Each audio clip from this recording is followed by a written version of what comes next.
Bueno, esto es Palabra de Leuco. Soy Nicolás Guiñasqui, lo estoy reemplazando, es un honor. Alfredo está de vacaciones. Como decía en Santiago Dorrego, está mi padre, filósofo, para hablar de la violencia de la Argentina, de la noche, de los ataques en manadas. Es filósofo, es periodista. Estamos también con el jurista Andrés Gil Domínguez para hablar de todo lo que está pasando en el Congreso con una especie de plan de impunidad acá. Y está llegando Fernando Burlando, ¿no? Después de la marcha tan masiva en el Congreso. A ver, hoy estuvimos viendo durante toda la tarde esta marcha tan conmovedora en el Congreso de la Nación, en Villa Gesell, donde el obispo de la diócesis de Mar del Plata leyó una carta manuscrita del Papa diciendo que tenía que haber justicia por el asesinato de Fernando, y en varios puntos del país también, y hasta incluso del exterior. Pero la más masiva, obviamente, fue en el Congreso, donde hubo dos temas. Veíamos muy desgarrador el discurso de la madre de Fernando, que incluso se descompensó pidiendo justicia por su hijo, pero la marcha también fue convocada, y un poco lo dijo también la madre y otras personas que hablaron, pidiendo basta de violencia, justicia y violencia. Esto es exactamente a un mes de la muerte de Fernando Báez Sosa en Villa Gesell, donde hoy el obispo, el lugar donde murió Fernando, de alguna manera lo transformó en un nuevo lugar, en un santuario, en la calle 3. Va a ir muchísima gente seguramente para recordar. Fernando Báez Sosa murió en un azar trágico justo un 18 de enero, en una madrugada, como Alberto Nisman. Obviamente no tiene que ver una cosa con la otra, pero en un punto sí. Porque primero el gran pedido fue el de justicia. Y vimos miles de caras de chicos, adultos, muertos, y casos que los padres decían fueron impunes. Hasta ahora el de Fernando Báez Sosa está siendo trabajado con celeridad, ya está llegando el abogado de la familia, Fernando Burlando, pero ¿cuántas caras de familiares de víctimas conocemos en la Argentina? Eso no es normal. Los muertos de la Embajada de Israel, impune. Los muertos de la AMIA, impune. Cromañón. Hoy también se recordaba a José Luis Cabezas. 35.000 muertes, nos contó hace un rato la titular de las Madres del Dolor, que lleva registradas en su asociación 35.000. Y cada caso, cada foto era de alguna manera un espejo de Fernando Báez Sosa y un padre que sentía lo mismo que los padres de Fernando, y contando que no había justicia. Al mismo tiempo, los hechos de violencia, ¿no? El basta de la violencia, que la madre dijo cruza todas las capas sociales.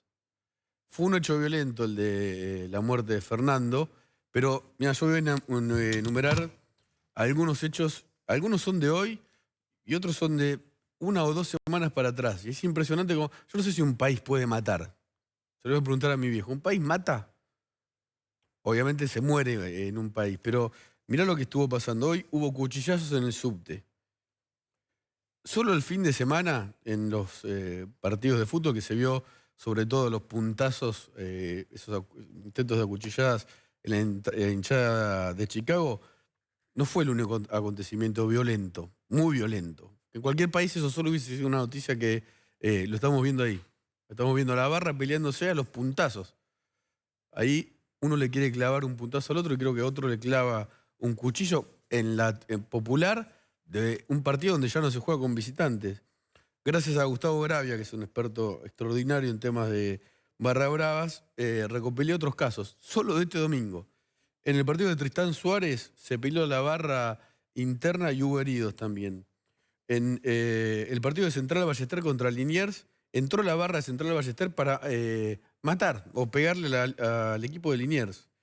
Hubo un muerto en Bahía Blanca en un partido de Olimpo la semana pasada. Entiendo que hoy encontraron al autor. En el partido de Independiente de Rivadavia en Mendoza hubo 2 heridos de arma blanca, todos prófugos.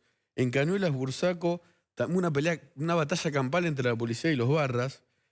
Hace poco hubo un hecho de violencia muy importante en la pileta de la cancha de Boca. Estaban los socios, los familiares, la barra, estaban fumando marihuana, parece lo de la barra. Un familiar va a decirle, ¿pueden hacerlo en otro lado? Y la barra reacciona mal. Y también hechos en Independiente. Insisto, hoy hubo cuchillazos en el subte.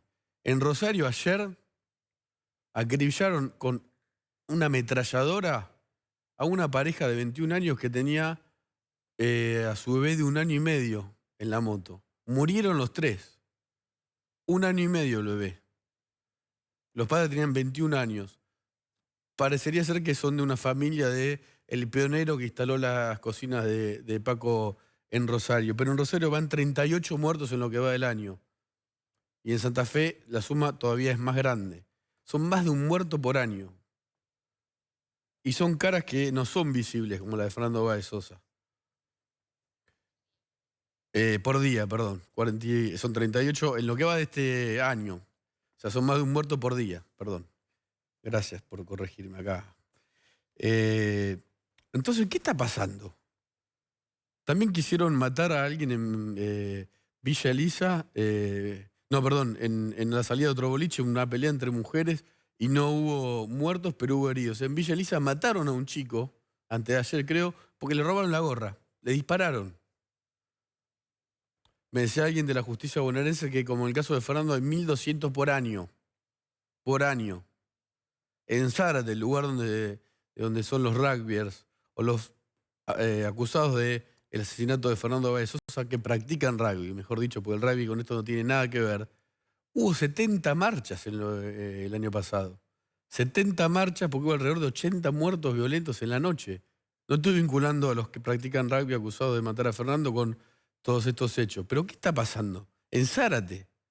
Es una ciudad importante, pero chiquita. Y así puedo seguir enumerando ciudades y muertos y nos acostumbramos. Nos acostumbramos. No es normal que un país sepa las caras y tenga especie de voceros de familiares de víctimas de casos siempre impunes. El otro tema que hoy se reclamaba es el de justicia. Fernando Báez Sosa, obviamente el caso está en trámite. Ya está llegando Fernando Burando al estudio. Hay una cantidad de pruebas muy apabullante. Y la AMIA, y la embajada, y Nisman, que se está estudiando, y se está avanzando mucho más de lo que se sabe. ¿Quién está preso por el caso de María Soledad? Morales, el de Catamarca. Y los familiares de Carrasco, el conscripto. Y puedo así seguir enumerando. Ahora, la clase política está de golpe muy interesada en las prisiones preventivas y la gente en la cárcel y en generar justicia. Pero no la misma que la que hoy reclamaba en la calle, es otro tipo de justicia que quieren instalar o generar. Libertad a los presos políticos. Libertad a los presos políticos. Yo pensaba, lo dicen muchos kirchneristas, salvo uno que sí fue preso político del 76 al 83, Carlos Zanini, que él no dice presos políticos. Hoy salió el Pata Medina con domiciliaria a la cárcel. Se conoció también, y hay una especie de plan se podría llamar plan de impunidad para Cristina Kirchner, porque todas sus acciones tienen que ver con sus preocupaciones judiciales. Todas sus últimas apariciones públicas tienen que ver con eso. Visitó la represa de Santa Cruz con Gerardo Ferreira, acusado de haberle pagado sobornos a ella misma. Ferreira está construyendo esa represa, pero no lo quieren mal los socios chinos. Cristina fue y lo apoyó en una foto a Ferreira. Habló en Cuba y cuando habló en Cuba habló de la persecución política. Se está hablando del lawfare, de la guerra judicial, sin ninguna prueba de nada. Nunca nadie fue a tribunales con una prueba de que hay lawfare. Empezaron a avanzar casos judiciales en contra de funcionarios de Macri, que está muy bien que avancen. Pero al final, ¿hay revancha o no hay revancha judicial? ¿Se mete la política en la justicia o no? El presidente del Consejo de la Magistratura, el nuevo presidente, es el organismo que tiene que controlar a los jueces, dijo que, por ejemplo, Alejandro Paul Van den Brule, el acusado de haber manejado chicones calcográfica, admitido por él, arrepentido, que terminó tal vez con su testimonio metiendo preso a Budó, ha sido comprado. ¿Tiene prueba el presidente del Consejo de la Magistratura sobre eso? ¿Por qué se ataca tanto a los arrepentidos? Y al Programa Nacional de Testigos, que es gente que está bajo amenaza de muerte. Están amenazados de muerte en el Programa Nacional de Testigos y se están filtrando dónde están estas personas, algunas de ellas, las más importantes, por ejemplo, Centeno. Y en la justicia hay una especie impulsado por Cristina Fernández de Kirchner para que se terminen todas sus causas de corrupción o que no lleguen a nada. No tienen fecha los juicios orales de un montón de ellas. Planteó, única en la que está sentada en los banquillos de los acusados, más de 200 nulidades. Acá, burlando, me va a poder decir si eso es muchísimo. No, 200 nulidades. Una de las personas del tribunal me decía, nunca lo vi en mi carrera.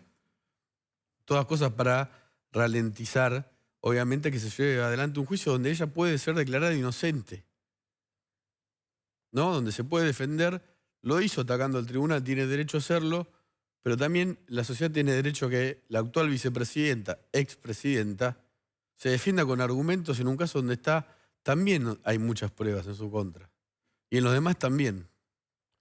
Y lo último, 6 senadoras, yo les voy a decir con todo respeto por los analfabetos de la democracia, presentaron hace un tiempo, pero se dio a conocer hoy, en Clarín, un proyecto de ley. Mirá, pensá en la plaza hoy del Congreso y en el caso de Fernando Báez Sosa y en este proyecto. Un proyecto de ley, son todas obviamente del Frente para la Victoria, que lo voy a resumir así. Dice esto: nadie puede ir preso con una prisión preventiva en medio de un proceso judicial si la prensa antes informó o publicó notas sobre esa persona porque la puede haber estigmatizado o influir en el juez. Yo le digo analfabeta de la democracia porque es realmente ridículo el proyecto. Es completamente ridículo. No se animan a defenderlo ni ella misma públicamente. Está frenado y pasó a la comisión. Pasó en la mesa central, está la Comisión de Asuntos Judiciales. Lo presentó María Eugenia Catalfamo, senadora de San Luis. También está la senadora por la minoría de Santa Cruz, que es recontra ultra acá, y otras senadoras más. Es ridículo. O sea, si este proyecto hubiese estado vigente hace 30 años, por poner un ejemplo, Julio César Grassi no hubiese sido preso. Porque empezó con una investigación en Canal 13. Se publicaron notas sobre él. Y el proyecto dice, si hubo notas sobre una persona que está en un proceso judicial, no puede ir en preventiva, no puede caer en la cárcel. José López tampoco, cuando tiró los bolsos ya había habido notas sobre él. Julio Devido está con domiciliaria. Ricardo Jaime, María Julia Alzogaray tampoco. Luque, en el caso de María Soledad Morales. O sea, el proyecto es una ridiculez, pero es del kirchnerismo y por algo fue presentado. Hoy una de las legisladoras dice que esto no afecta a la libertad de expresión. Ahora, vuelvo al pedido de justicia. Estaba hoy la calle, todas esas fotos de los muertos, la madre de Fernando Báez Sosa pidiendo por justicia por su hijo, y después los presos políticos. ¿Por qué los presos políticos? Dicen, porque fueron presos con preventiva sin justificación. La mitad más uno de los presos en toda la República Argentina, la mitad más uno de todos están presos sin condena firme. Me parece que eso resume todo. El reclamo de la calle y el reclamo de presos políticos que dice la política, olvidándose por completo de los presos comunes, digámoslo así, que están presos sin condena firme y no le importan a nadie. Está Fernando Burlando con nosotros. ¿Cómo le va? Gracias por venir. Viene de la marcha. ¿Cómo fue?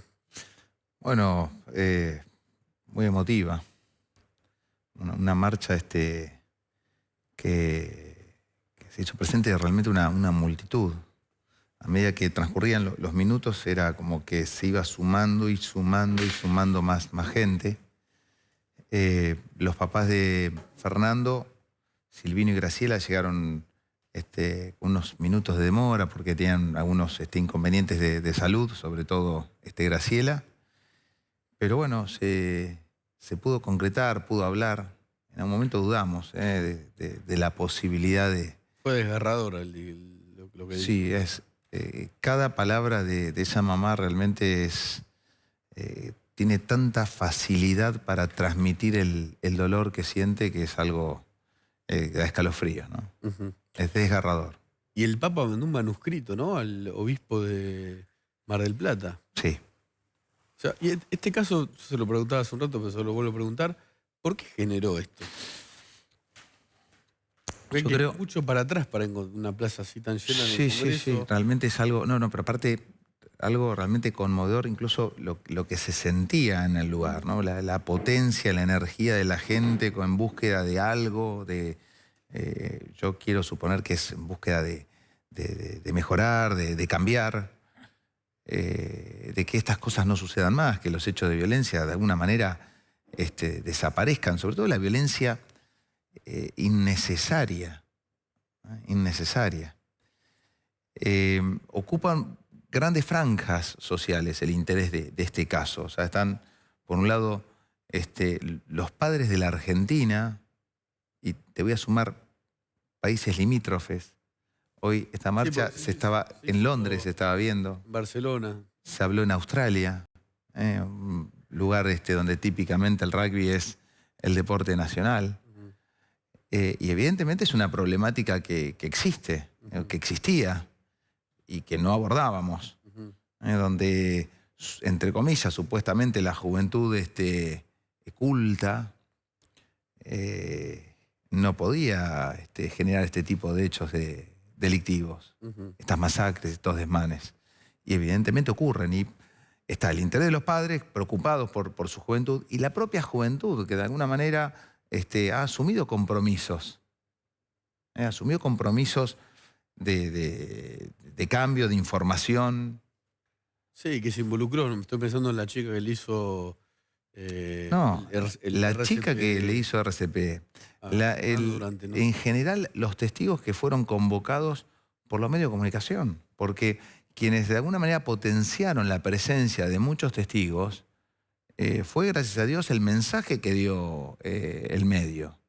Por eso nosotros desde el primer día dijimos una postura totalmente diferente a la que recién estabas esgrimiendo, ¿no? O sea, por un lado nosotros agradecemos a la prensa, a los medios de comunicación, por un verdadero y real avance en la investigación. Ojo, hay un fiscal, hay una fiscal, estamos nosotros como particulares damnificados, tratando también de empujar, pero el medio es algo fundamental.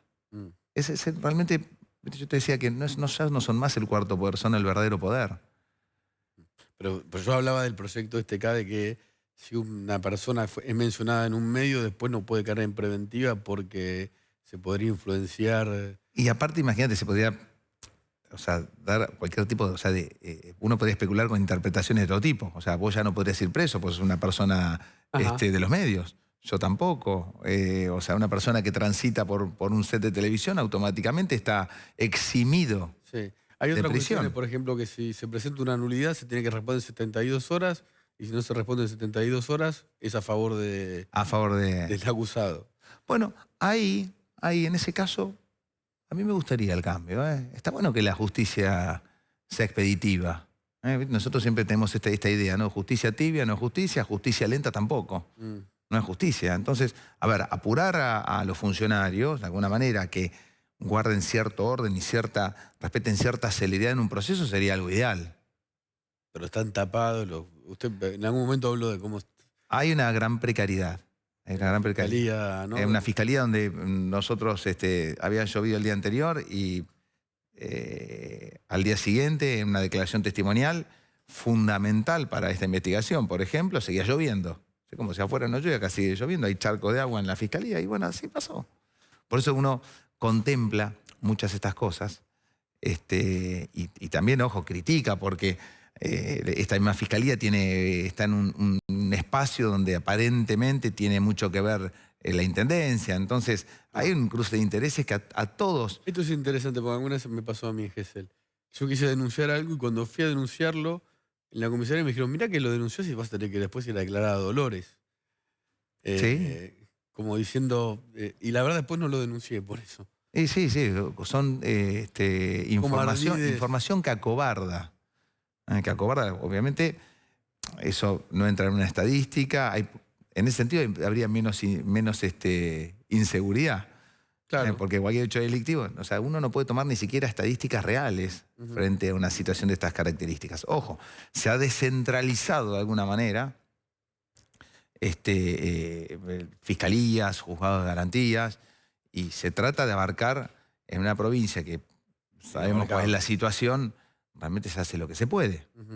Entonces uno tiene que, cuando pasan las cosas, por ejemplo, como la investigación penal preparatoria de Fernando, desde el punto de vista exclusivamente profesional, que no se malinterprete, puedo decir, bueno, acá por lo menos la justicia camina. Usted ayudó también, ¿no? Todos, la prensa, los ciudadanos, yo creo que No, la digo, sociedad... por la cantidad de videos y de evidencia, entiendo que es bastante rotunda, ¿no? Nosotros somos muchos más en el estudio que cualquier fiscalía, o sea, somos mucha gente trabajando. Mi hija, los hijos de Fabiana Méndola, todos colaboran y han asumido un compromiso con este tema, como el que vos referías al principio. Bueno, ¿qué pasa? ¿Por qué? Bueno, a nosotros también nos pasó. Claro. O sea, si bien es nuestra pasión, es lo que nos gusta hacer, y en definitiva nos dedicamos a esto, a nosotros el caso nos atrapó. ¿Y por qué? Le iba a preguntar eso. ¿Por qué usted decidió tomar la defensa del caso? Tiene que ver con una cuestión personal. O sea, cualquiera que haya escuchado a la mamá de Fernando hablar, creo que el relato genera un desgarro interior general. Si le sumamos a eso la circunstancia de que Fernando quería ser abogado y nos tenía como modelos, me parece que ya esa es la respuesta. Y con más razón tenemos que dar nosotros una devolución a esos padres. Ahora, ¿se imaginaba esa cantidad de gente hoy? ¿Yo? Sí. No. Pues la última plaza por un caso judicial así, entiendo, fue lo de Bloomberg. Fue Bloomberg, también con una sociedad muy conmocionada, pero si bien yo noto en la gente la reacción, sobre todo de manera personal, ¿no? O sea, ¿qué pasa cuando yo transito por un lugar donde hay mucha gente? Veo una situación de... O sea, la energía que transmite la sociedad es algo que se percibe a simple vista, pero no pensé tanta cantidad de gente. En un momento yo estaba en el escenario porque transitó una idea de ayer de... Mi papá me va a retar porque es por fumar pipa, así que... Hay que dejar. ¿Eh? Hay que dejar. Hay que dejar. Empezamos, obviamente, en el escenario estaba la idea de exponer nuestro parecer, no, por favor, nuestro parecer de la causa. Y nuestro parecer de lo que había pasado con Fernando. Cuando llegamos al lugar, lo primero que dijimos, y frente a ese escenario, fue, no, que hablen, tratemos de que hable Silvino y Graciela, porque, por lo que te dije al principio, ellos transmiten de una manera tan natural el dolor que vienen sufriendo. Sí, no sé si tenemos el tape, ¿no? O algún recorte de lo que dijo la madre de Fernando. Podemos pasarlo en un rato o no. Ahí lo ponemos. A ver. Lo que le hicieron a mi hijo es terrible.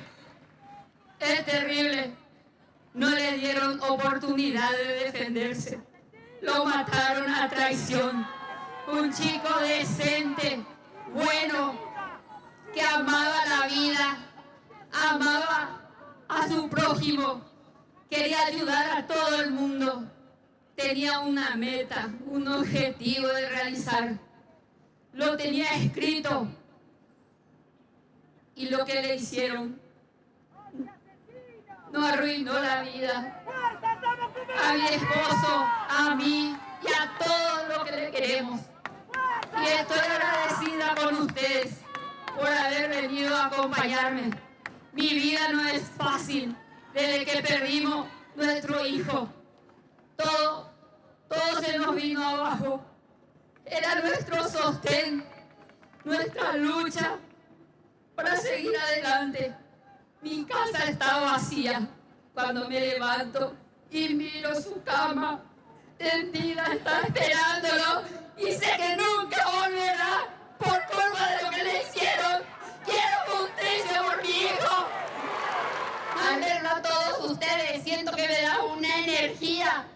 a seguir luchando por mi hijo. ¡Quiero justicia! ¡Quiero que paguen lo que le hicieron! ¡Era mi vida, mi amor!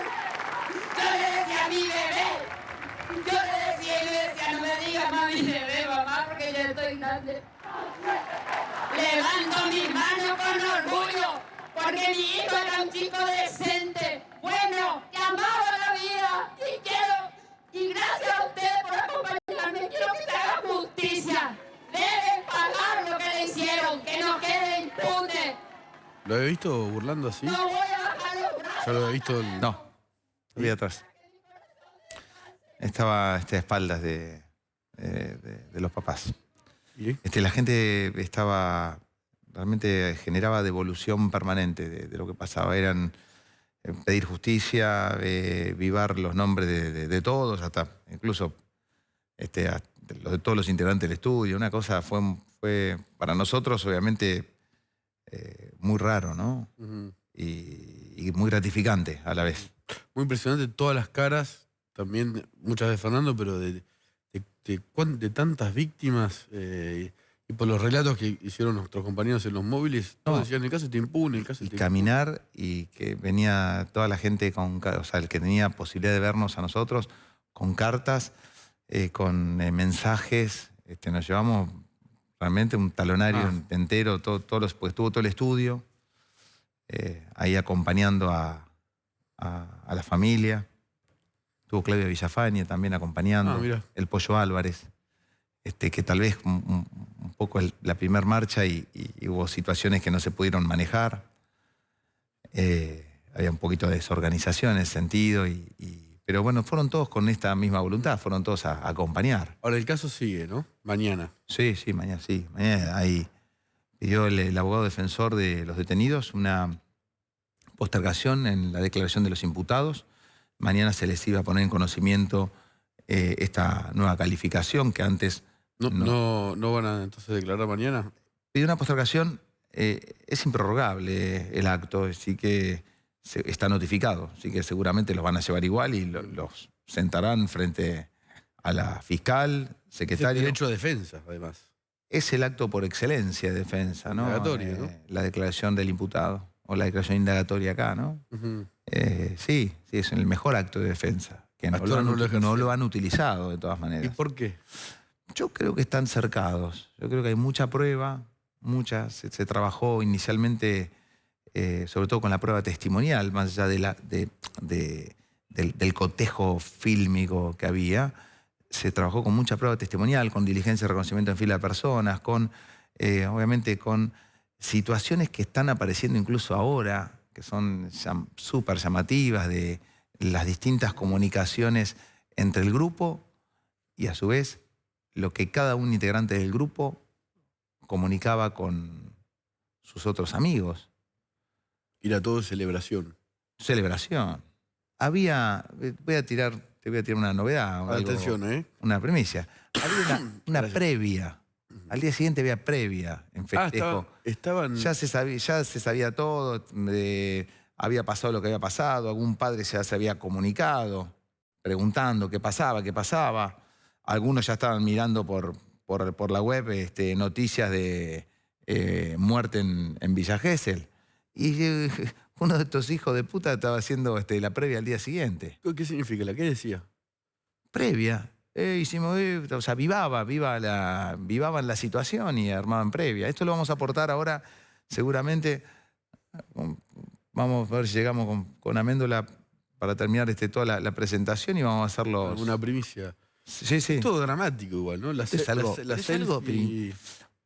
Yo voy a preparar unas palabras hoy donde decía, obviamente ponía de resalto cosas de impacto. Por ejemplo, el video donde con las manos manchadas por el delito, por el asesinato, con la sangre de Fernando, uno de los autores del asesinato, frente a la prevención, se va lavando con su boca, se va chupando los dedos para sacar los rastros de sangre.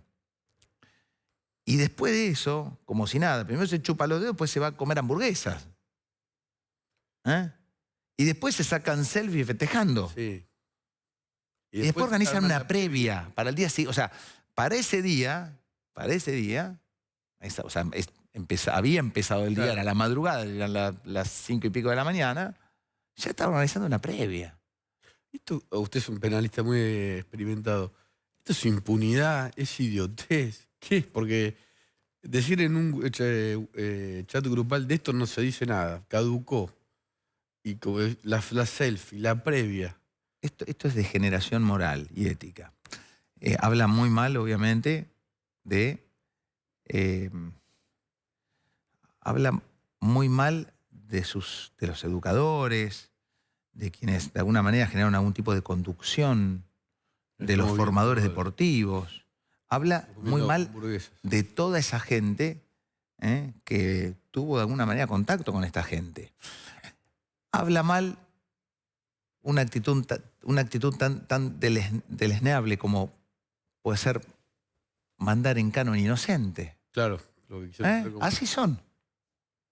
O sea, uno no pierde la capacidad de asombro, porque son todos los días situaciones que digo, pero pucha, Y ahora aparece son muy jóvenes como para ser tan, mm, ¿no? Son muy jóvenes para ser tan dígalo.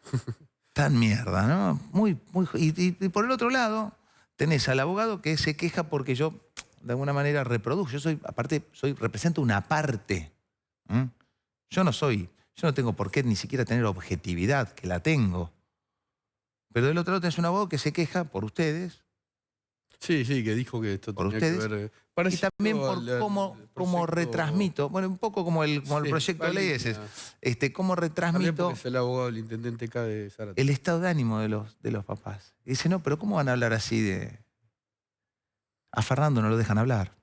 Y los que no lo dejaron hablar, precisamente, fueron estos. Ujú. Los clientes de la persona que nos critica. ¿Le llama la atención que tengan todos el mismo abogado y que sea el abogado de Sí, Zárate, me llama la el atención. intendente de Zárate? Sí, porque sí, me llama la atención. Igual, a ver, el colega está haciendo lo que puede, Sí, una sí, todo tarea el mundo tiene muy derecho a feroz, muy abogado. complicada, pero me llama la atención. Bueno, obviamente están cercados por muchas cosas, ¿no? Pruebas, hay testigos que son muy contundentes, que hay testigos que tienen una recreación del hecho como si lo estuviesen mirando en vivo. Hay tres testigos que son testigos para llevarlo a este juicio y lucirse, porque realmente tiene una memoria y una capacidad de recepción hasta incluso fisonómica. Entonces, todo eso No hace... solo las cámaras, ni los chats, ni No. lo vio. No, son cámaras humanas. Ujú. Son cámaras humanas. Testigo bajo juramento. Y aparte, Si hubiese pasado en la ciudad de Buenos Aires, hubiese sido igual. con los mismos protagonistas, sí. Mm. Acá se da una puja también, ¿no? Esta gente le pegó, castigó y asesinó a una persona que ellos, solamente ellos, consideraban inferior. Está claro. Ellos pensaban que era inferior. Entonces, la situación, este caldo de resentimiento y de odio y de pensar que el otro es inferior y que uno es mejor, provoca esto. Ujú. Le hago una pregunta a mi viejo que es filósofo. Sí, cómo no. Yo, periodista. aparte, lo uso a tu padre. Perdón, con todo respeto. ¿En qué sentido? La noticia de... No, La noticia yo, deseada. por favor, siempre lo traigo en muchas de las respuestas que me toca dar a veces con los medios. Brillante. Bueno, filósofo no, profesor de filosofía. Bueno, No es lo profesor de filosofía. Mira, se tuvo que ir Alfredo de vacaciones para que intentemos ocupar el lugar de los Leucos. mismo. No, pero ellos juegan en otra liga. Es un chiste, no, es Sí. un honor. ¿Qué es la violencia? Primero hay un idiotismo moral, lo vinculo a este caso, ¿no? El idiota moral es un cáncer, una metástasis social, ¿no? Personal que está allí y que lo envilece todo y que celebra la muerte. La fiesta de la muerte, ¿no? Viva la muerte, que es algo que se ha enunciado tantas veces a lo largo de la historia. Pero está entre nosotros la estupidez moral y no hay que subestimar jamás el papel preponderante de la estupidez en las relaciones humanas. No, es bastante permeable a la violencia, justamente a la no resolución inteligente de los conflictos. Si no tenés nada, no tenés nada o tenés nada, eso es el nihilismo, ¿no? La nada, y entonces pateás la vida, pateás a los demás, los tirás al piso mientras le decís burlándote que se levante. Con racismo, con xenofobia, eso... Tenemos dos dimensiones en pugna, ¿no? En la Argentina y en todas partes. Tampoco somos el patrimonio de todos los males, pero padecemos estos males gravemente. La mamá de Fernando decía la decencia, dijo. El hijo era decente, ¿viste? Sí, la última foto es él con todos los amigos. Un chico que va a estudiar abogacía, que tiene un modelo profesional, bueno, nada. Pero, ¿te puedo contradecir ahí? Sí. Si hubiese sido malo, o tampoco tenían... No, naturalmente, pero sin embargo representaba la decencia, sí, pateada por la inmoralidad radical, ¿no? Y además lo que asombra, lo que decía recién Fernando burlando muy bien, es, pero ¿cómo puedes llegar a ser tan siniestro? Efectivamente esos diálogos, ¿no? Patear a alguien en el suelo hasta matarlo y celebrarlo y chuparte los dedos con la sangre. Bueno, ya fue dicho tantas veces, lo siniestro no tiene límite, el límite es la ley. Digamos, la anomia no tiene límite. Vas más y más y más y más, pide más. Es un hambre de muerte.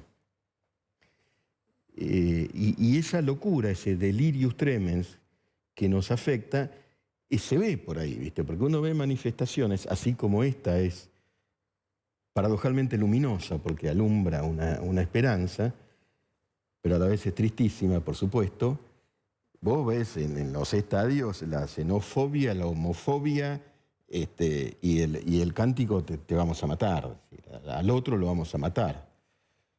Y eso... Se bravizó la Argentina. Sí, más allá del rugby, que también, digo, habrá que analizar, ¿no? Esto de la formación, etcétera. Creo que el deporte en sí mismo no... ¿Cuántos chicos juegan al rugby en la Argentina? Sí, y tampoco hay la cuestión de ser lombrosiano y decir, ahí vienen un par de pibes grandotes, rugbyers, y huyamos. Eso es otro peligro, ¿no?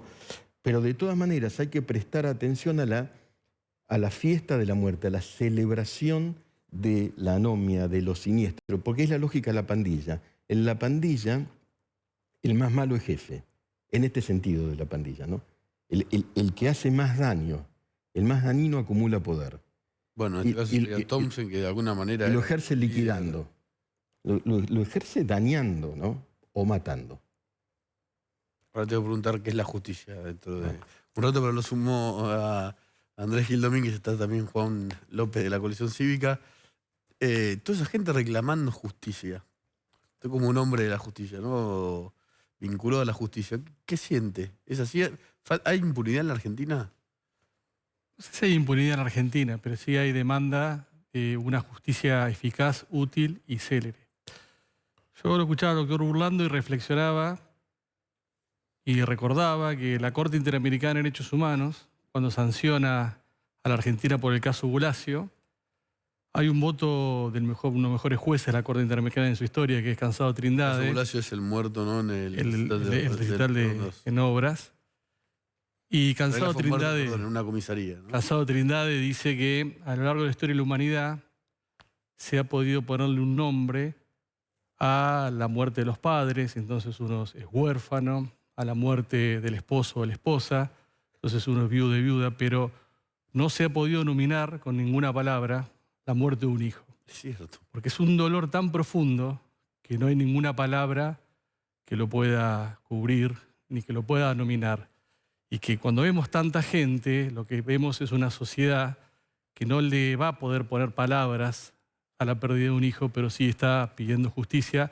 Y creo que todos los que tenemos un hijo, yo tengo mi hijo acá, me está acompañando de 14 años, se pone por un minuto en la piel de esos Sí, padres no se puede. y reproduce ese dolor y es insoportable. Y me parece que hoy la sociedad argentina reclama justicia por eso, por la empatía de lo insoportable que es este dolor. Ujú. Y Juan López, respecto a este proyecto de ley, ¿no? Porque está emparentado un poco, ¿no? De lo que, como yo decía, la justicia que se pide en la calle y la que se está pidiendo desde el poder es un poco distinta. Sí, yo me quedo frente a esta anomia, ¿no? que tiene la sociedad, pero que también tiene el Estado, que tiene la política, que tiene la justicia, estas no reglas. Me quedo con la reflexión de Miguel Wiñaski, ¿no? La respuesta es la ley, y la ley es nuestras propias conductas. No puede ser cualquier ley. No puede ser la ley que propone un sector del oficialismo, que tergiversa, que busca impunidad. Tiene que ser una ley clara, tiene que ser una ley en la que todos nos podemos poner de acuerdo, Pero no en existe conductas ya. básicas.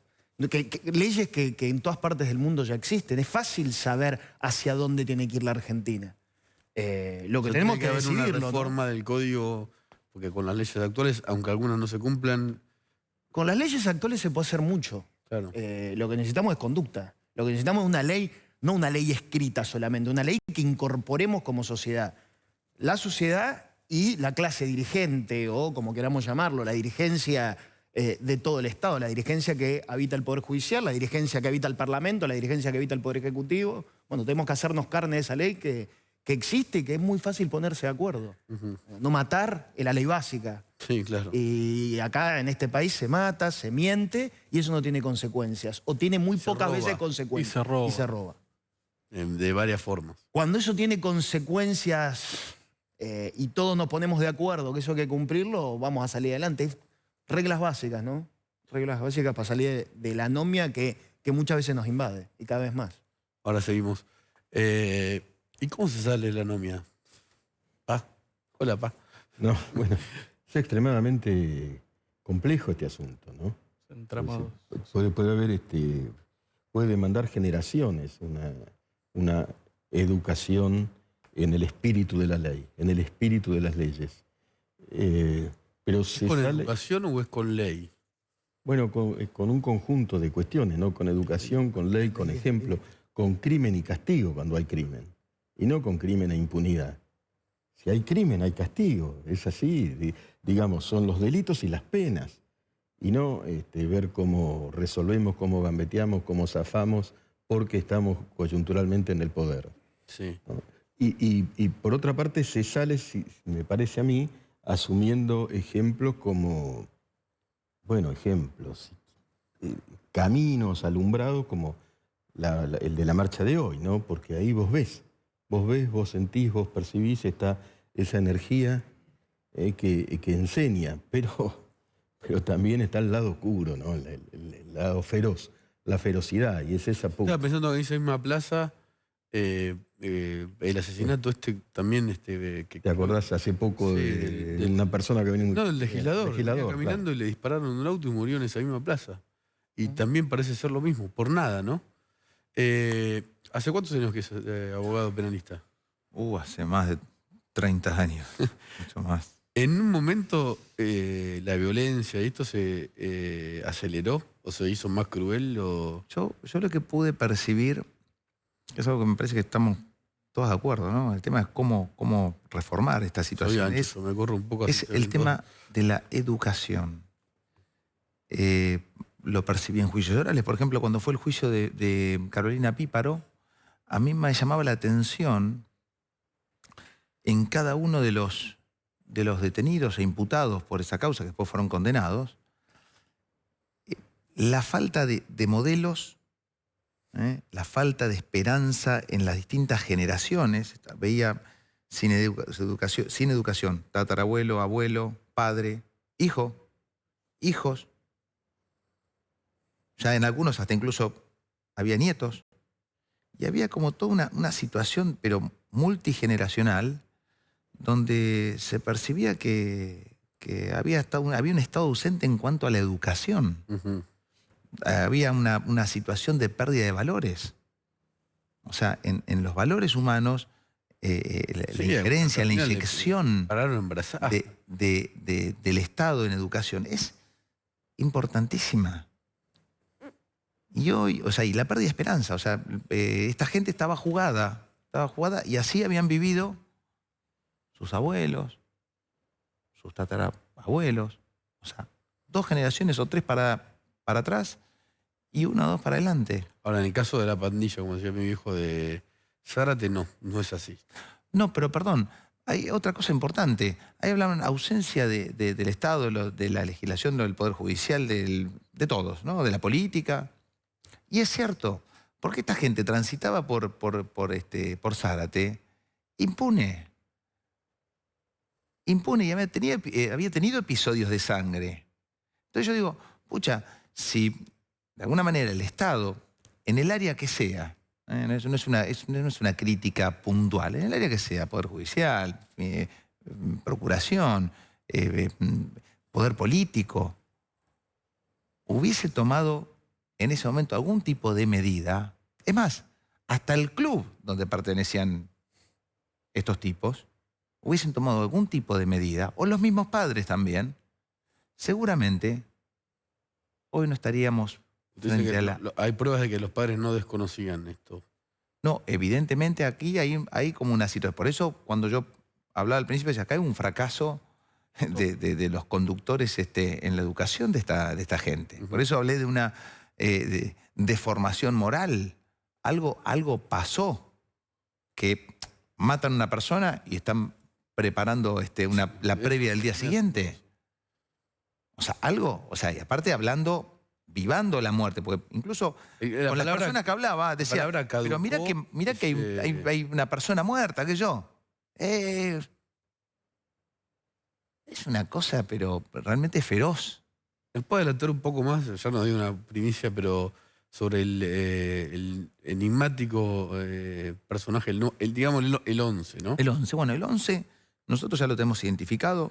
Hoy estuvimos hablando en la Fiscalía. Vamos a aportarle toda la información de este 11, en el cual hubo comentarios en los medios, porque los medios van mucho más rápido que la justicia, que uno, que todos, y están hablando que había una posibilidad de que sea menor, así que está bueno llamarlo número 11 para cumplir con la ley, pero lo tenemos identificado. Y no es problema tampoco que esta causa termine desdoblada, una parte en la justicia del menor y otra parte en la justicia de mayores. Hay juzgados de garantía para menores, hay fiscales para menores. Ahora, el 11 ¿pegó? No pegó. No sé. Hay 2 testimonios claves que por lo que manifiestan, entendemos que pueden comprometer a una persona más. Esto va a tener que ser producto de algún tipo de medida de la Fiscalía. Eso yo no lo puedo hacer. No, yo no soy la ley. Yo lo digo como hipótesis. Si el 11 es el mismo que se ve en el video pasando por abajo del restaurante. Menor o menor adentro. Claro. No, pero más allá de que sea menor o no. Si no es el mismo del de la foto, como mínimo hay un... Entonces habría un 12. Tendríamos... A ver, habría un 12 nosotros que es otro. Lo que estamos viendo ahora, que es muy importante, que todavía nadie lo habló, es que de todas las conversaciones estamos encontrando unos testigos de privilegio. Hay más. Hay un 12, un 13. Hay testigos de privilegio. Entonces, bueno, ojo, es una tarea maratónica.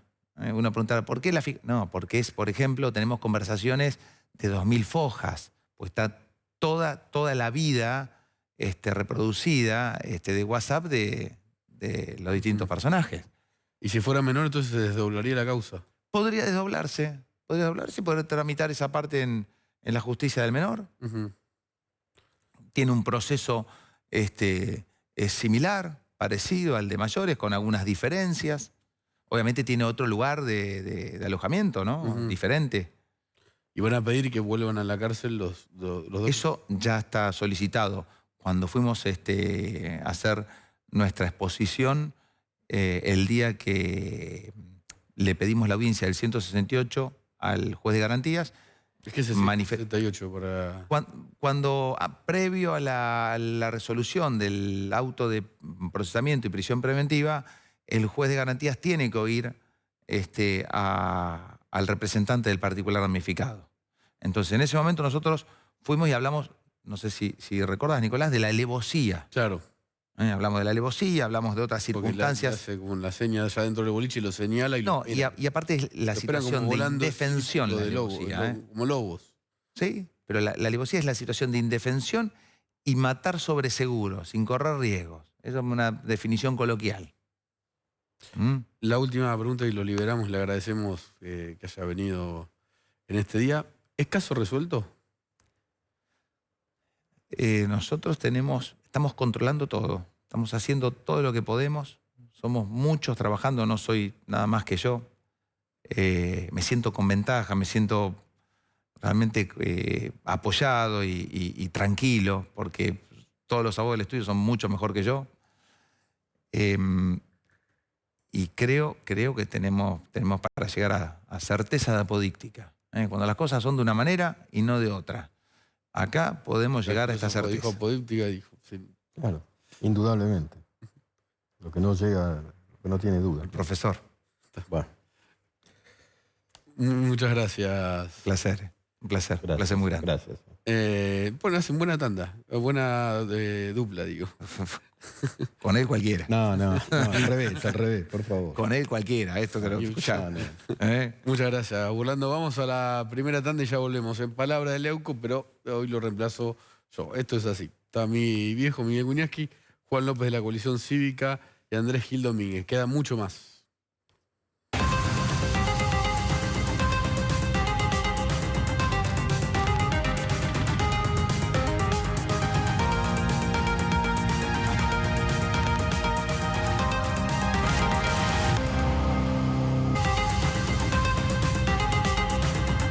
Acá seguimos en Palabra de Leuco, pero lo estoy reemplazando yo por un día porque él está de vacaciones y aprovechamos con mi viejo Miguel Guñasqui para tomar el espacio que alguna vez fue de los Leucos. Repito el chiste malo, Sí. solo se ríe porque es mi papá.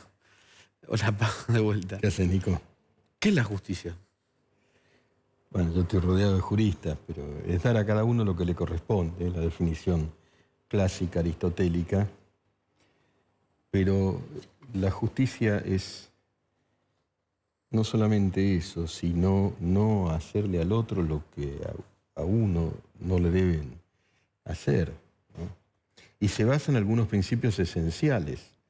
El primero, como fue dicho, no matarás, ¿no? Sí. No robarás. Es bastante simple y es extremadamente complejo en sociedades que tienen una dimensión muy A ver, devaluada. Muy Las devaluada. sociedades nunca cumplen, ¿no?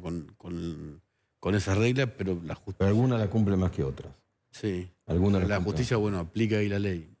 Cuando se aplica la ley, claro. Cuando vos tenés la percepción de que la transgresión va a ser penada, va a ser sancionada, cuando vos percibís que la sanción te va a llegar, cumplís en principio por un cálculo.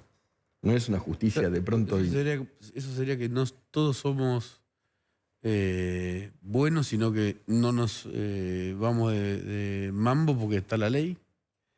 En buena medida, muchos tienen internalizada la ley incluso más allá de lo jurídico, la ley humana, la ley de la convivencia, la ley de la tolerancia, del respeto. Porque si no, no habría como un hombre Respeto. ético natural, sino porque existe la ley. Bueno, Rousseau decía que el hombre era bueno por naturaleza y la Cáguete. sociedad lo había desvirtuado. Acá alguien es ruso. Bueno, ese es uno de los grandes pensadores del iluminismo francés y digamos así, para decirlo muy simplemente, de los fundadores de la democracia contemporánea, ¿no? Pero, y otros afirman que el hombre de ninguna manera es como Hobbes, que es otro, más bien, un filósofo que fundamenta el absolutismo monárquico británico, pero para Hobbes el hombre es el lobo del hombre. ¿Cómo es eso? Para Hobbes el hombre tiene dos características básicas. El deseo de liquidar al otro, de sacarle lo Todos que los tiene. hombres quieren matar a otro hombre. Eso es para Hobbes. Homo hominis lupus. pero hay una pasión más fuerte que el deseo de chocar con el otro, que es la cobardía. Como el otro, yo tengo miedo que el otro me haga lo mismo, que me mate, como yo lo quiero matar a él. Entonces la cobardía funda el Estado. Es decir, bueno, vamos a delegar en otro que legisle para que no nos matemos. Porque es lo que haríamos. Bueno, son Sí, son divagaciones en algún sentido teorías interesantes de otra serie. de la filosofía. Pero en todo caso, yo diría que es entre Hobbes y Rousseau. Somos buenos y somos nefastos. Todos, ¿eh? Somos buenos, y me acuerdo, somos buenos de Milagros Sala. Sos Bueno, bueno. y lo que pasa, mira, decía, para hablando de filosofía, decía Nietzsche, cuídate de los buenos, de los que declaman que son buenos. Cuidado con el que dice él mismo que es bueno. Somos seres humanos. No hace falta decirlo. Somos seres humanos, ¿viste? Tenemos el lado oscuro, todos lo tenemos, y para eso está la ley, efectivamente, ¿no? Una más de filosofía y después de periodismo. Sí. Decían burlando, y bueno, todos acá, Andrés Gil Domínguez, que uno se emparentaba con este caso por los que tienen hijos, Sí, como sí, yo, sí. soy padre de tres de tus Así nietos. Vos sos mi papá. Yo tengo 5. Sí, incluido yo. Sí. Tienen miedo cuando sus hijos salen de noche y tal vez no vuelvan. Y en Ah. este caso es como la suma de todos los miedos. Salió Fernando, que era pan de Dios, rodeado, la última foto rodeado de los amigos, él dice para siempre, sale de boliche, toma un helado y lo agarra la pandilla. ¿Qué es el miedo? ¿Y qué es el miedo de un padre? ¿Se puede ser padre sin tener miedo? Definitivamente, me parece que una de las formas, de las vías regias para conocer el miedo es la paternidad o la maternidad. Uno cuando, bueno, es una de las maneras, no solamente podés no tener hijos y ser muy consciente de los peligros, por supuesto, obviamente, pero los miedos se multiplican exponencialmente cuando sabés que hay zonas liberadas de la ley, que puede haberlas, que no es este lugar o aquel No es otro, lo mismo, que puede ser cualquiera. Que yo ya salió a bailar en Michigan, alguna vez te visité, que no pasó, pero podría haber ido, que Sí. cuando me iba de vacaciones, cuando era joven. Villa Gesell. Claro. Bueno, pero puede ocurrir en cualquier lado. Puede ocurrir como las madres del dolor, ¿viste? Que un tipo vaya a 180 kilómetros. 35.000 casos. Claro. Se vaya un demente por desde Libertador 2004. y te mate. Y puede ocurrir, y ocurre, ¿no? Y el caso de Carolina Píparo, que se mencionaba anteriormente, que es muy paradigmático, es una muestra de... Estaba en el banco, sale con dinero, la siguen, la balean, tenía un hijo en su panza y el hijo murió. Isidro, creo. Vos sabés que a mí una de las cosas que más me impactaron negativamente del caso de Carolina Píparo son las agresiones que recibe a posteriori, cuando juega un rol político por momentos.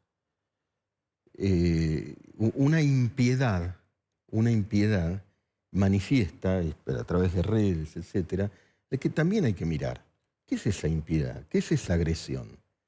¿Y qué es en la Argentina? ¿Por qué la Argentina Porque la da agresión... la sensación de que absolutamente cruel? Porque esa crueldad es legitimada muchas veces. Está bien, ¿viste? Está bien castigar, decir cualquier barbaridad de cualquiera, muchas veces encubierto en el anonimato. Pero vos sabés que hay, Nico, estudios predictivos que dicen cuando vos tenés un grado de violencia muy fuerte en las redes, es probable que se traduzca en los hechos.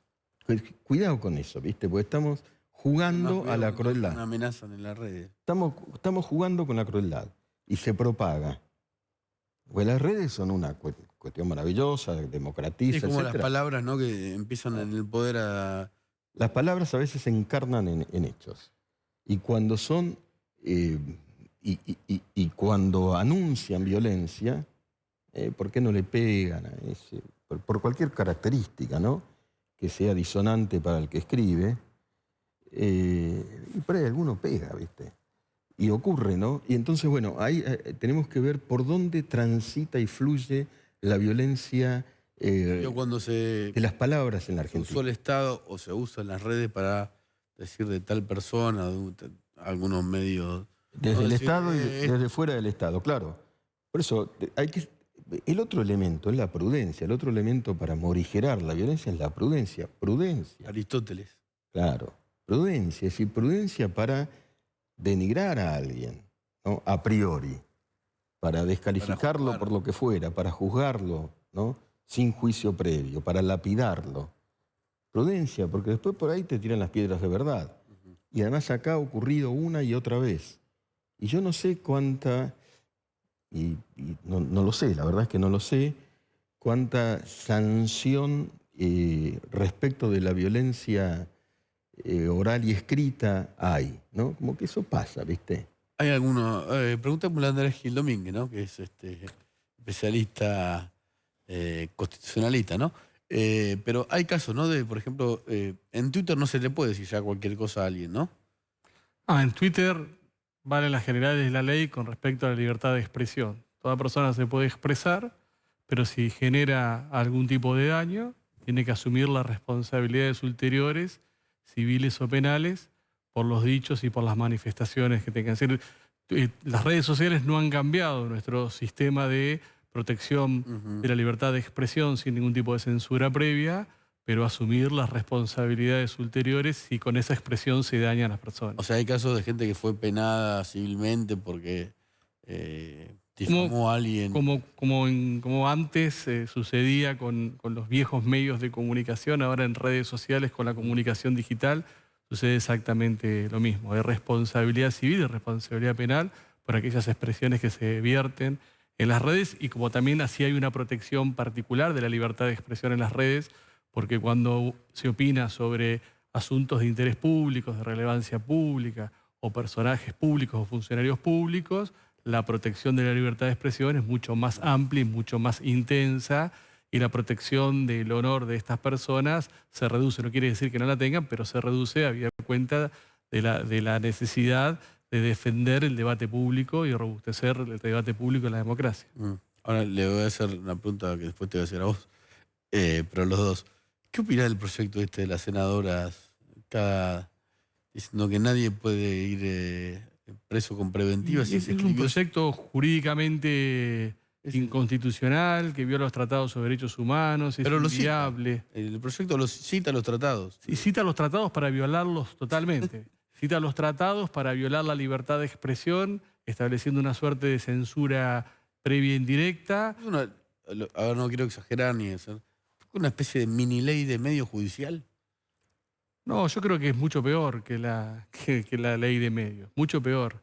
Porque lo que está tratando de establecer es una suerte de mecanismo de censura previa e indirecta, especialmente para el periodismo de investigación, también inhibiendo a los colegios públicos de abogados, porque también prohíbe o dice que si los que se expresan son los colegios públicos de abogados, también esto puede ser utilizado como un elemento para descalificar a la prisión preventiva y declararla nula por la percepción sobre la presunción de inocencia que pueda hacer sobre el juez.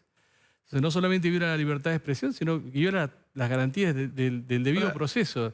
Establece la desigualdad de armas porque el imputado puede apelar si le rechazan la declaración de nulidad, pero si la declara nulo el Ministerio Público Fiscal, el querellante, no puede apelar. El juez que resuelve no es el juez natural. López se ríe. Se establece un foro especial. Lo que hace es federaliza todos los delitos. Todos los delitos, si se plantea esta nulidad, tiene que ir a un juez federal. Y a su vez crea un foro especial.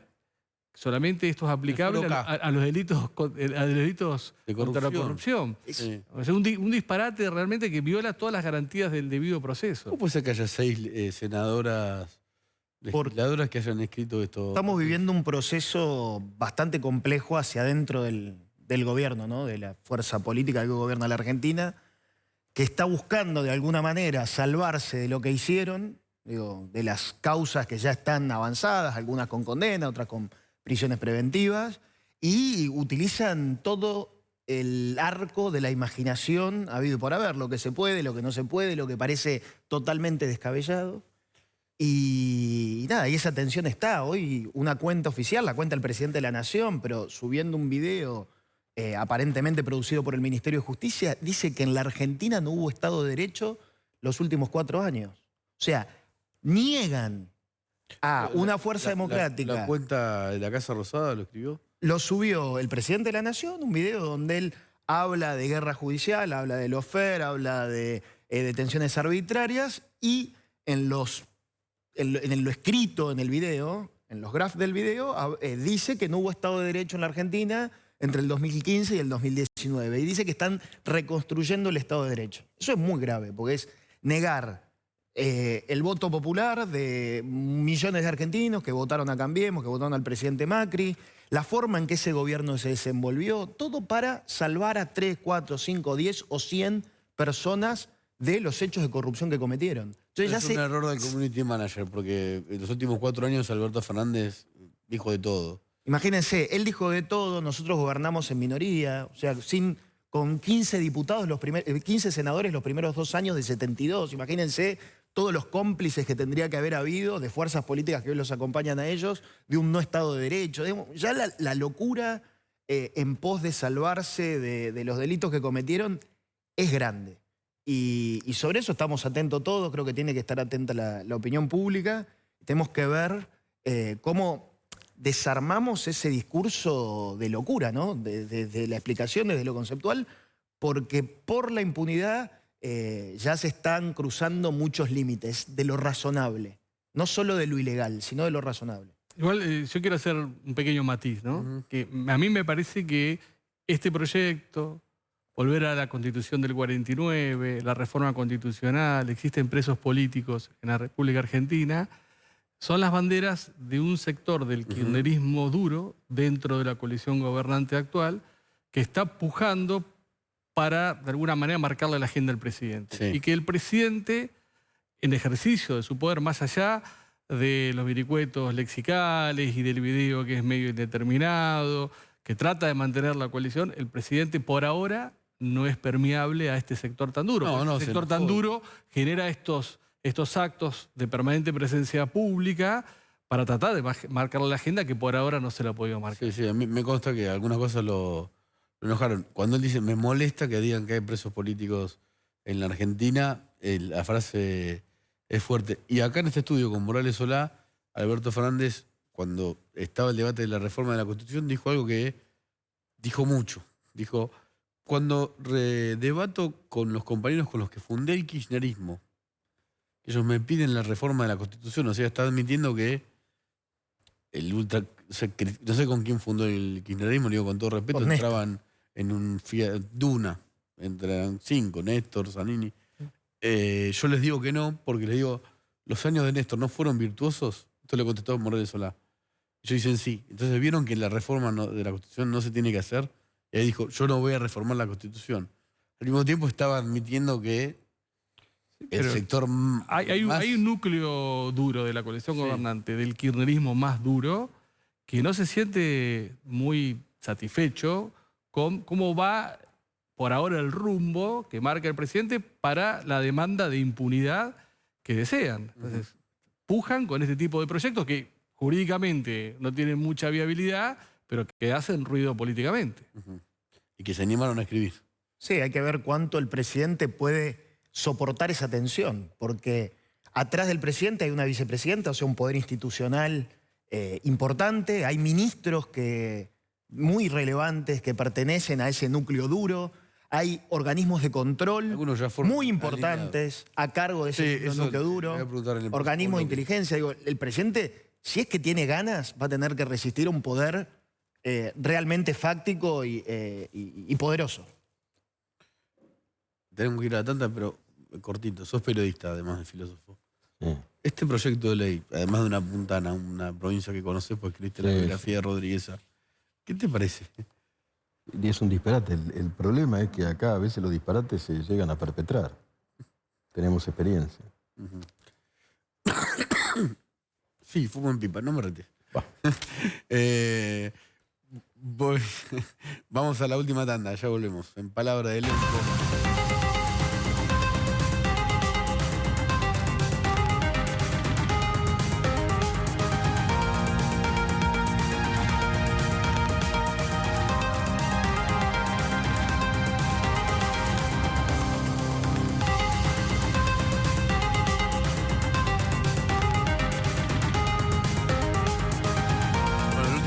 palabra de Leuco, lo reemplazo este día, fue un honor, él está de vacaciones, muy merecidas. Seguimos acá con Juan López de la Coalición Cívica y Andrés Gil Domínguez. La Coalición Cívica, hablando, ¿no?, de este plan que es cada vez más evidente, de que Cristina Kirchner, esto lo quiero remarcar, sus últimas 2 apariciones públicas fueron para hablar de cuestiones de impunidad. Digo, fue a la represa que ahora ella quiere que se vuelva a llamar Kirchner, con Gerardo Ferreira, procesado por pagarle sobornos a ella misma para que él siga gestionando la obra. Esto ya es un poco extraño. Después en Cuba volvió a hablar en Cuba de la persecución política y la audiencia la miraba de un modo particular, ¿no? Porque estaba en un lugar especial para hablar de la persecución política. Pero quería preguntarle primero a Juan López, desde la Coalición Cívica impugnaron al candidato del gobierno a la Unidad de Información Financiera y de la Inspección General de Justicia, que es el organismo que controla las empresas, donde se puso al hombre que era apoderado de las empresas de Cristina Kirchner, que están investigadas por el organismo que ahora lidera ese apoderado de las empresas y todo ese círculo increíble. Sí, para que entienda la sociedad, la IGJ, la Inspección General de Justicia, es el organismo, como vos decís, donde se constituyen y se registran las sociedades anónimas, es decir, cualquier empresa y muchas otras sociedades más, fundaciones, en fin, personas jurídicas. Y ahí está el apoderado de Otesur, el hotel de los Kirchner, que... Él va a tener que controlar Otesur, Los Sauces y cualquier otra sociedad que tenga algún tipo de relación societaria o comercial con los Kirchner. O sea, es un lugar central para limpiar expedientes, no controlar, no hacer... Ya lo hizo. Ya lo hizo, hubo un expediente que faltó ya en su momento, por ejemplo, la causa Chicón, desapareció ¿de dónde? De IGJ. Ya lo hizo ahora, asumió y según la información de fuentes del IGJ, hizo jubilar a la persona que investigó el caso Otesur y entiendo que movió del Estado los que investigaron otras sociedades, algunas de Cristóbal López. Nosotros en ese caso le pedimos a la Oficina Anticorrupción, que tampoco confiamos demasiado en la independencia de la oficina, pero que creo que la persona que está a cargo sabe de derecho, entiende y hay normas muy, muy claras, que emita un dictamen para que por lo menos el doctor Nielsen no intervenga en nada que tenga que ver con las sociedades de los Kirchner. Lo mismo hicimos en la Unidad de Información Financiera, que es el organismo de inteligencia, el único organismo de inteligencia que funciona en la Argentina. Clave, con información que viene del exterior, con una red en la que se engloba, donde, digamos, hay muchos controles, que ha funcionado muy bien durante la gestión de Cambiemos, y donde pone Alberto Fernández a una persona que es el abogado de una de las personas investigadas por ese organismo. Además que no tiene conocimiento técnico en la materia. Una causa de lavado de dinero que investiga a un dirigente político del Partido Justicialista de la Ciudad, el presidente del Partido Justicialista de la Ciudad, admite el propio nuevo titular de la Unidad de Información Financiera que él es su abogado y no pasa nada, no hay conflicto de interés, no hay incompatibilidad. Hay una intención evidentemente desde estos organismos que en algunos casos, como la UIF, sostienen las querellas que llevaron a juicio y a prisión a funcionarios del gobierno de Cristina Kirchner y Néstor Kirchner, digamos, a que eventualmente ellos desistan de las querellas y las causas se caigan, porque si los fiscales no investigan bien, como muchas veces pasa, es el Estado a través de esta facultad de acusar cuando hay un interés concreto que el Estado tiene que defender, que logren impunidad. Así que nos preocupa eso, nos preocupa Zanini en la Procuración del Tesoro, que tiene a cargo la defensa del Estado en todos sus ámbitos. Hay, por ejemplo, un juicio en Estados Unidos que persigue un fondo buitre, que atrás de ese juicio están los que compraron en su momento gratis YPF y que Zanini era director en el mismo banco. Hay muchos casos que nos preocupan y que estamos atentos y que esperemos que con la atención de la sociedad no se pueda consagrar esa impunidad. La sociedad se olvida de todo esto, no le importa. Usted como hombre de leyes, ¿qué siente? Y me parece que es una sociedad muy particular, la sociedad argentina, que todavía no ha incorporado como un valor fundante y estructural la no corrupción.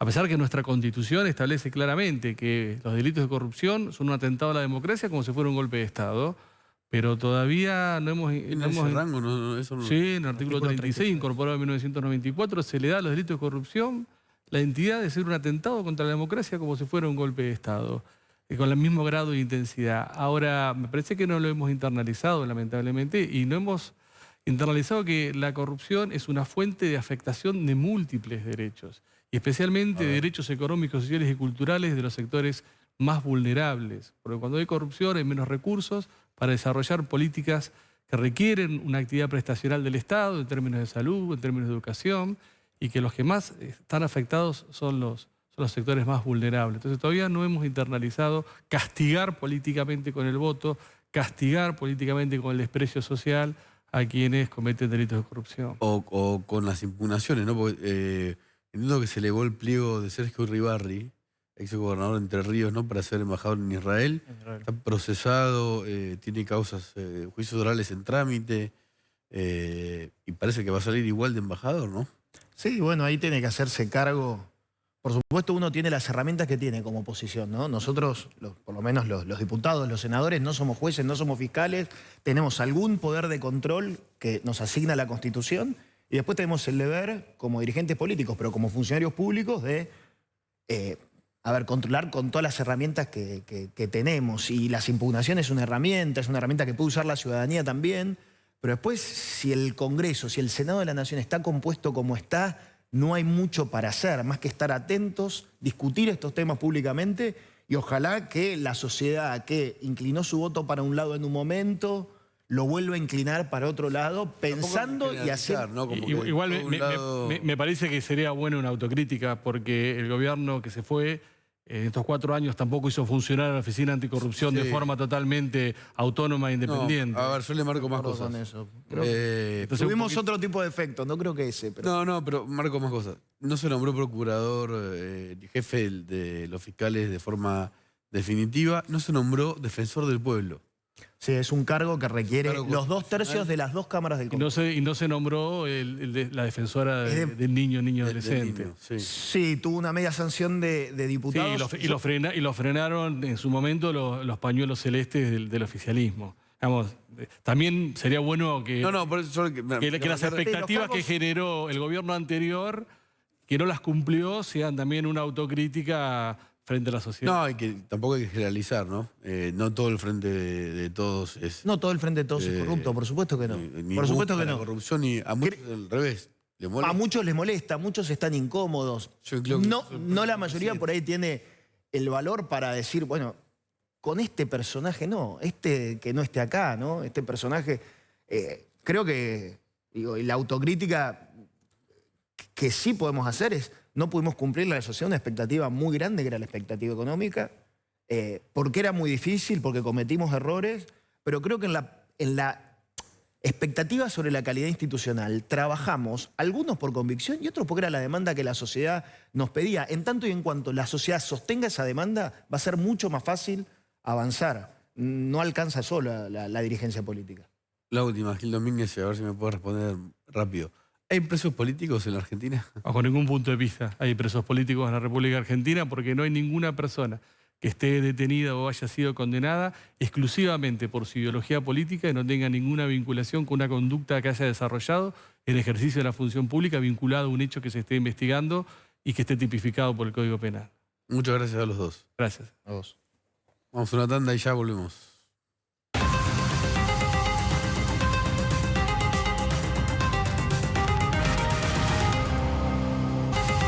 Termina Palabra de Leuco. Yo le mando un gran agradecimiento a Alfredo Leuco, que me dio esta oportunidad de estar hoy en su programa. Él está de vacaciones. Le agradezco mucho a la producción, a toda la gente que hace este gran programa. Y lo último, cuando escuchen hablar de gente que tiene que salir con prisión preventiva porque dicen que estaba en la política, acuérdense, la mitad más uno de los presos de toda la Argentina está preso sin condena. Y nadie se acuerda de ellos. Nada más. Nos vemos, no yo, pero ustedes sí, con este programa el martes que viene. Chau.